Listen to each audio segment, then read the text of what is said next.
En 1908, un Ford Modelo T costaba $850. Un coche artesanal, fabricado casi pieza a pieza, por trabajadores cualificados que dominaban todo el proceso. 5 años después, Henry Ford introdujo la cadena de montaje móvil en su planta de Highland Park, en Detroit. El tiempo de ensamblaje de un coche pasó de más de 12 horas a 1 hora y 33 minutos. Y el precio del Modelo T se desplomó. Para 1915, costaba $280. Un tercio del precio original. Ford no inventó un coche mejor. Lo que inventó fue una forma de producir más barato. Y esa diferencia, la diferencia entre fabricar uno y fabricar 1.000.000, es el tema de hoy. Porque la pregunta que toda empresa se hace, desde una panadería de barrio hasta una multinacional, es siempre la misma: ¿cuánto me cuesta producir una unidad más? Y la respuesta a esa pregunta determina cuánto producen, a qué precio venden, y si sobreviven o quiebran. En el episodio anterior hablamos del consumidor. Del individuo que decide qué comprar con un presupuesto limitado. Hoy cruzamos al otro lado del mercado. Al lado de las empresas. Las empresas no buscan maximizar la satisfacción. Buscan maximizar el beneficio. Y para eso, necesitan dominar una aritmética que parece sencilla pero esconde trampas. La aritmética de los costes. Imaginad que abríais una panadería. Antes de vender un solo pan, ya tenéis gastos. El alquiler del local. La compra del horno. La licencia de apertura. Estos costes no cambian si vendéis 100 barras o si vendéis 0.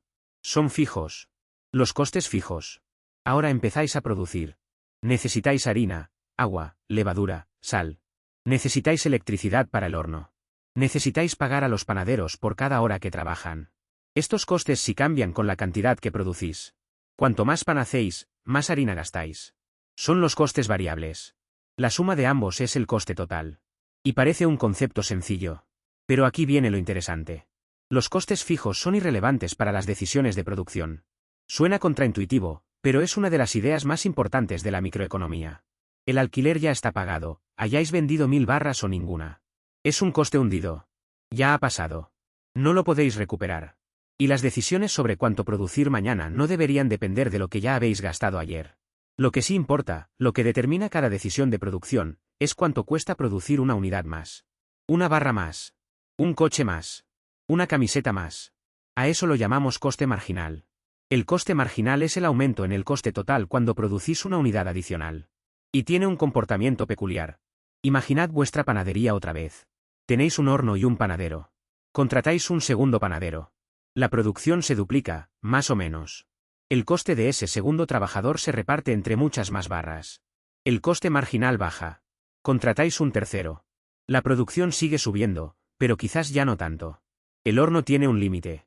Los panaderos empiezan a estorbarse. El tercero añade producción, pero menos que el segundo. El coste marginal empieza a subir. Un cuarto panadero. Ahora se pisan unos a otros. Esperan turnos para usar el horno. La producción apenas aumenta, pero seguís pagando un salario completo. El coste marginal se dispara. Esto tiene un nombre, la ley de los rendimientos decrecientes. Cuando añadís más de un factor de producción, como trabajadores, pero mantenéis otros factores fijos, como el horno, cada unidad adicional produce menos que la anterior. No es que el cuarto panadero sea peor. Es que el horno es el mismo. Y hay un punto a partir del cual más trabajadores no compensan. Frederick Brooks, un ingeniero de IBM, capturó esta idea de forma brillante en 1975, en un contexto muy distinto. En su libro El mítico Mesombre, observó que añadir más programadores a un proyecto de software retrasado lo retrasa aún más. Más gente, más coordinación necesaria, más errores de comunicación. Los rendimientos decrecientes aplicados a la tecnología. Entonces, ¿cuánto debería producir una empresa? La respuesta de la economía es elegante. Una empresa maximiza su beneficio cuando produce exactamente la cantidad donde el coste marginal iguala al ingreso marginal. Es la regla CM igual a IM. Pensadlo de esta manera. Si producir una barra más cuesta 1 euro, y la vendéis a 1,5 €, os conviene producirla. Ganáis 50 céntimos extra. Si producir otra barra cuesta 1,20 €, y la vendéis a 1,5 €, todavía os conviene. Ganáis 30 céntimos. Pero si producir una barra más cuesta 1,60 €, y solo la vendéis a 1,50 €, perder 10 céntimos. No la producís. El punto óptimo es exactamente donde el coste de la siguiente unidad iguala lo que podéis obtener por ella. Ahí os detenéis. Esta regla es la brújula de toda empresa. Es simple en teoría, pero aplicarla en la realidad requiere conocer vuestros costes con precisión, algo que muchas empresas no logran. Volvamos a Henry Ford. ¿Por qué pudo bajar el precio del modelo T tan drásticamente? Porque a medida que producía más coches, el coste medio de cada coche bajaba. Los costes fijos, las fábricas, la maquinaria, el diseño, se repartían entre un número cada vez mayor de unidades. Si una fábrica cuesta 1.000.000 de euros, ese coste repartido entre 100 coches son 10.000 euros por coche. Repartido entre 1.000.000 de coches, es 1 euro por coche. Además, a mayor escala, las empresas pueden negociar mejores precios con los proveedores. Pueden invertir en maquinaria más eficiente. Pueden especializar a sus trabajadores en tareas muy concretas, como en la fábrica de alfileres de Adam Smith que vimos en la primera temporada. Esto se llama economías de escala. A mayor producción, menor coste medio. Ford lo llevó al extremo. No solo inventó la cadena de montaje. Integró verticalmente su producción. Tenía plantaciones de caucho en Brasil para los neumáticos. Bosques en Michigan para la madera. Minas de hierro para el acero. Controlaba todo el proceso, de la materia prima al producto terminado. Y funcionó. El modelo T se convirtió en el coche más vendido del mundo. 15 millones de unidades. Pero las economías de escala tienen un límite. Toyota, en los años 50, enfrentó un desafío distinto. La empresa japonesa no podía competir con el volumen de producción americano. No tenía los recursos. Así que hizo algo diferente. En lugar de producir en masa y almacenar, desarrolló un sistema de producción ajustada, el Toyota Production System. La idea era producir justo lo necesario, en el momento justo, sin desperdiciar recursos. Menos inventario. Menos espacio. Menos errores. Y funcionó tan bien que las empresas de todo el mundo acabaron copiándolo. Toyota había descubierto que, más allá de cierto punto, crecer genera problemas. La coordinación se complica. La burocracia aumenta. La comunicación se degrada. Los errores se multiplican. Y el coste medio, en lugar de seguir bajando, empieza a subir. Esto se llama deseconomías de escala. Y es la razón por la que el mundo no está dominado por una sola empresa gigante. Hay un tamaño óptimo. Y pasarlo tiene consecuencias. Lo vemos en todos los sectores.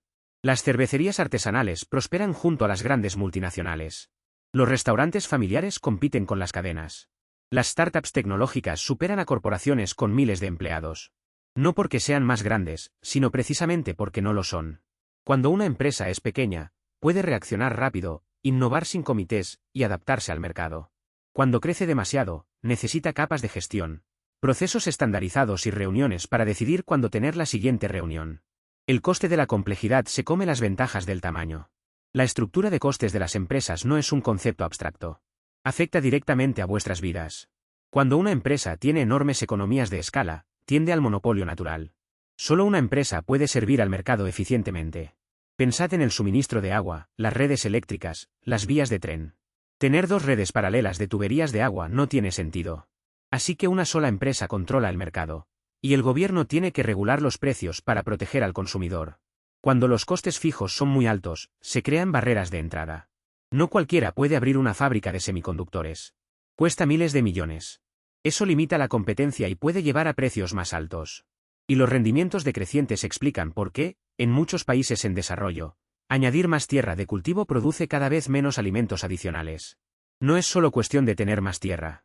Es la calidad de la tierra restante, la disponibilidad de agua, la infraestructura. Cada hectárea nueva rinde menos que la anterior. Entender cómo piensan las empresas sobre sus costes es entender por qué algunas industrias están dominadas por gigantes y otras por pequeños productores. Por qué algunos productos son baratos y otros carísimos. Y por qué los precios que pagáis en la tienda reflejan algo mucho más complejo que el simple coste de los materiales. 3 ideas para llevaros de este episodio. Primera, los costes se dividen en fijos y variables. Los fijos no cambian con la producción y son irrelevantes para las decisiones marginales. Lo que importa es el coste marginal, cuánto cuesta producir una unidad más. Segunda, la ley de los rendimientos decrecientes dicta que, a partir de cierto punto, cada unidad adicional de un factor de producción rinde menos. El 10º trabajador añade menos que el primero. Y la regla de oro de la empresa es producir donde el coste marginal iguala al ingreso marginal. Tercera, las economías de escala permiten a las grandes empresas producir más barato. Pero las deseconomías de escala ponen un límite. Crecer demasiado genera burocracia, rigidez y pérdida de eficiencia. El tamaño óptimo depende del sector. En un mercado perfecto, las empresas compiten, los precios reflejan los costes. Y los recursos van a donde más se necesitan. Pero los mercados perfectos son como los círculos perfectos, existen en la teoría, no en la realidad. Y cuando los mercados fallan, las consecuencias las pagan todos. La próxima vez hablaremos de cuándo y por qué los mercados fallan. Y de una idea llamada eficiencia de Pareto que sirve como referencia para medir esos fallos. Eso, la próxima vez.